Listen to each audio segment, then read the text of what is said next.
Boa noite a todos. Dando sequência a essa proposta nossa de um bate-papo informal em vídeos artesanais, eu gostaria hoje de completar o que eu falei ontem no vídeo acerca de mobilização, para completar com um outro fator muito importante que muitos dos eleitores desconhecem, que vem a ser a proporcionalidade de votos que permitem a reeleição de candidatos. Isso funciona mais para deputados federais, não funciona para senadores. E o que ocorre? Um artifício legal autorizado pelo Tribunal Superior Eleitoral, que tem ministros que são indicados por presidentes, após a anuência, a concordância da Câmara dos Deputados e dos senadores, fizeram com que essa ferramenta de permanência no poder ela fosse aprovada por lideranças dos partidos no Congresso e depois por sessões fechadas e rápidas. De sorte que hoje, o que ocorre na prática? Quando se tem um Tiririca, se tem um Romário, como se tinha antes o falecido deputado Enéas, a quantidade de votos que eles logram numa eleição, ela ultrapassa, e essa ultrapassagem dos votos necessários para que aquele candidato seja um deputado federal ou um senador, permite com que os partidos que entram na coligação dessa disputa, eles indiquem parlamentares que, a rigor, não precisam sequer ir a comícios ou palanques e já tem a sua reeleição garantida ou eleição garantida. Isso tudo é um grande acordo fechado que existe entre eles.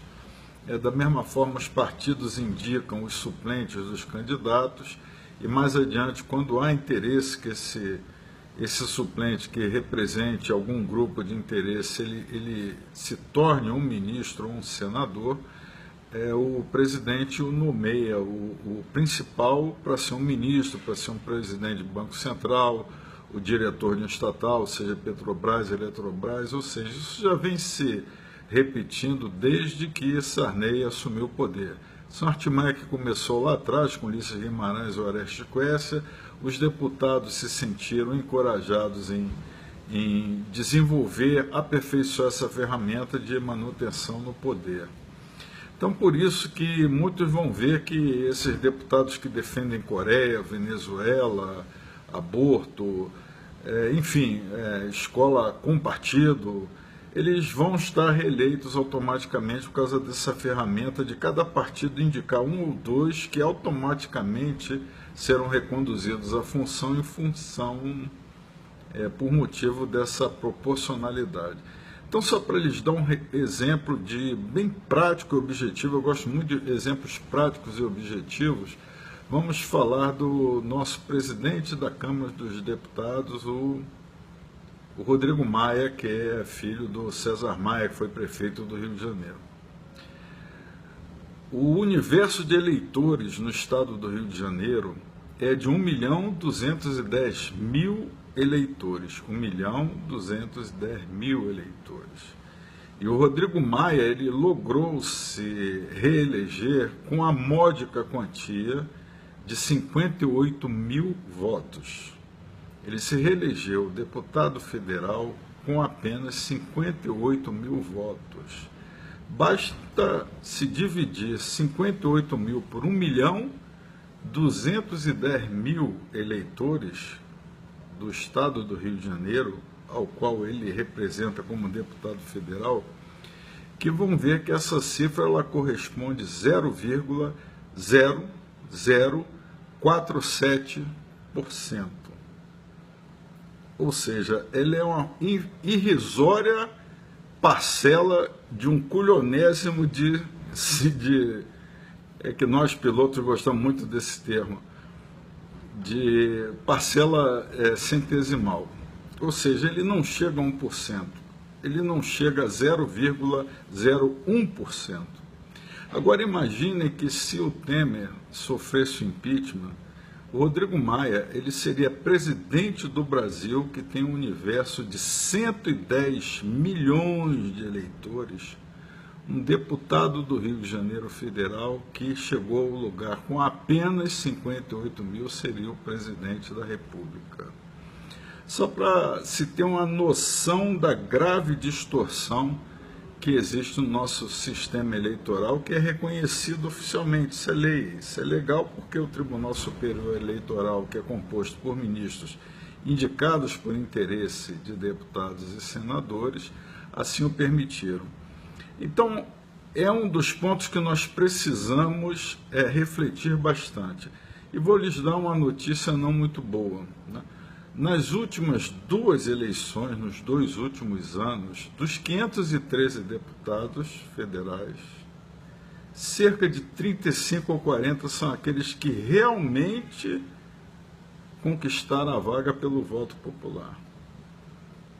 40 ou 35 dentre 513. Este é o nosso sistema. Este foi o sistema elaborado, montado, operacionalizado por deputados e senadores que receberam voto útil. Isso a revelia de uma expressão, uma necessidade, uma vontade democrática do eleitor. Isso existe. E eles não vão mudar esse esquema. Nós vamos, ainda mais agora que foi autorizado o financiamento público de campanha, e esses recursos, de maneira muito desigual, foram parar na mão dos donos do partido, eles ganharam muito poder. É por isso que o vociferante senador Magno Malta, eu gosto muito quando ele fala, todavia ele calou na hora que o dono do partido dele, o PP, que não é um partido lá tão idôneo, disse que ele não seria vice-presidente do Bolsonaro. Ele simplesmente calou. Da mesma forma que calou um general que eu admiro muito, que é o general Helena, porque o partido dele disse que ele não iria. Então, só para relembrar a todos, aquilo que eu já vinha conversando antes, os deputados e senadores eleitos, uma vez que eles são eleitos, eles estão lá para servir os interesses dos partidos e dos donos dos partidos. Eles viram as costas às necessidades que o eleitor tem. Uma outra coisa de maquiagem é feito para gerar aquela visibilidade, normalmente em época de ano de eleição. Só para se ter uma ideia, quando os presidentes das federações de caminhoneiros foram falar com Rodrigo Maia, já avisando que haveria uma greve, uma mobilização, melhor dizendo, de caminhoneiros, isso foi uma semana antes.